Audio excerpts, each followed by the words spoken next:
আজ আমি তোমাদের সঙ্গে শেয়ার করব আলুর দম রেসিপি। এই রেসিপিটি আমরা প্রায় সকলেই করে নিতে পারি চটজলদি।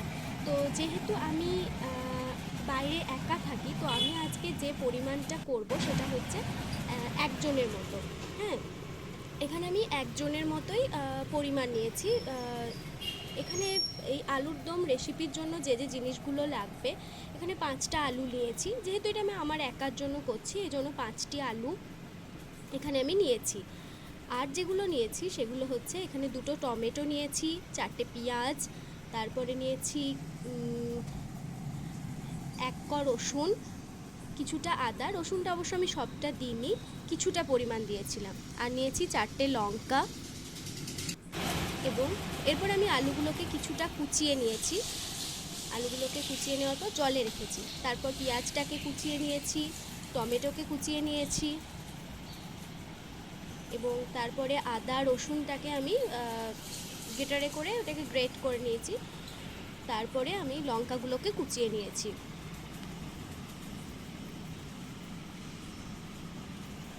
হ্যাঁ, তো এই সমস্ত জিনিসগুলো আমার প্রয়োজন হয়েছে এখানে। এরপর আমি কড়াইয়ে তেল দিয়ে প্রথমেই আলুটাকে তেলের মধ্যে ফেলে দিয়েছি। এরপর আমি আলুতে কিছুটা লবণ দিলাম, যাতে এই আলুটা খুব ভালোভাবে সেদ্ধ হয়ে যায়। হ্যাঁ, এখন আমি হলুদ দেবো না, কিছুটা পরে আমি হলুদ দেবো। এরপর আমি হলুদ দিচ্ছি। আলুটা মোটামুটি সেদ্ধ হওয়ার পর আমি হলুদটা দিচ্ছি। ঠিক আছে। এরপর আলুগুলোকে আমি কিছুক্ষণ ভেজে নেব, যতক্ষণ না আলুটা লাল হচ্ছে ততক্ষণ পর্যন্ত। হ্যাঁ, হলুদটা আমি পরে দিলাম, যেহেতু মানে লবণ দেওয়ার পর সেটা ভালোভাবে সেদ্ধ হয়ে যায়, কারণ হলুদ দিলে সেটা তত ভালোভাবে সেদ্ধ হতে চায় না। এরপর আমি আবার কড়াইয়ে তেল দিয়ে কিছুটা চিনি দিয়ে দেবো। এই চিনিটা মিষ্টির জন্য নয়, এটা কালার হওয়ার জন্য, এবং আলুর দমে একটু মিষ্টি মিষ্টি হলেও বেশ ভালো লাগে। তো এই চিনিটা আমি এবার কিছুক্ষণ নেড়ে নেব। তেলের মধ্যে আমি দিয়ে এটাকে ভালোভাবে নেড়ে নেব, কারণ লক্ষ্য রাখতে হবে যেন চিনিটা পুড়ে না যায়। এবার আমি এটার মধ্যে কিছুটা পেঁয়াজ দিয়ে দিচ্ছি। পেঁয়াজ দিয়ে দেবো এবং পেঁয়াজটাকে আমি ভাজতে থাকবো যতক্ষণ না পেঁয়াজটা লাল হচ্ছে, ততক্ষণ আমি এটাকে ভালোভাবে নাড়তে থাকবো। পেঁয়াজটা লাল হয়ে ভাজার পর, হ্যাঁ, পেঁয়াজটাকে একটু লাল করে আমরা ভাজবো, এবং এই পেঁয়াজটা লাল করে ভাজার পর আমরা অন্যান্য যে উপাদানগুলো আছে সেগুলো দেব। তো এবার আমি দিয়ে দিচ্ছি কুচিয়ে রাখা লঙ্কাটা। আপনারা যেমন ঝাল পছন্দ করেন সেরকমভাবে লঙ্কা আপনারা দিতে পারেন। এবার আমি দিয়ে দিচ্ছি রসুন। এই রসুন দেওয়ার পর সমস্ত উপাদানগুলোকে নিয়ে আমি এবার খুব ভালোভাবে এটাকে ভেজে নেব, এবং প্রত্যেকটা কাজই করব খুব হালকা আঁচে করব আমরা এটাকে। খুব বেশি গ্যাসটাকে বাড়িয়ে দেব না, খুব অল্প আঁচের মধ্যে দিয়ে আমরা এটা করব।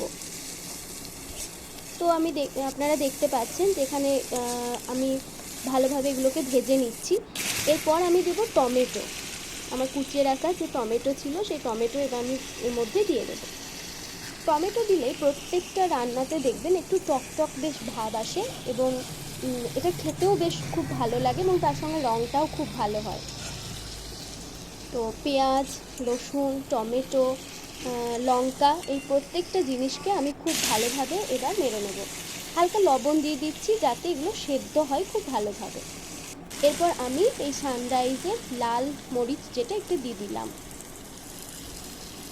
এরপর আমি দেব, এই লাল মরিচটা দেওয়ার আগে আমি একটু পরিমাণ জিরে দিয়েছিলাম। কিছুক্ষণ নাড়ার পর আমি এটাকে জল দেব। যেহেতু আমার আলু আগেই সেদ্ধ হয়ে আছে, তাই আমার আলু সেদ্ধ করার আর প্রয়োজন হবে না। আমি খুব ভালোভাবে এবার পুরো জিনিসটাকে নাড়ার পর আমি জল দিয়েছি। তো এই জল দিয়ে আমি কিছুক্ষণ নাড়াবো,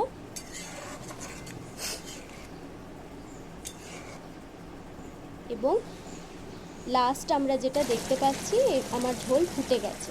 তো আপনারা যদি আমার চ্যানেলটা ভালো লাগে প্লিজ সাবস্ক্রাইব করবেন।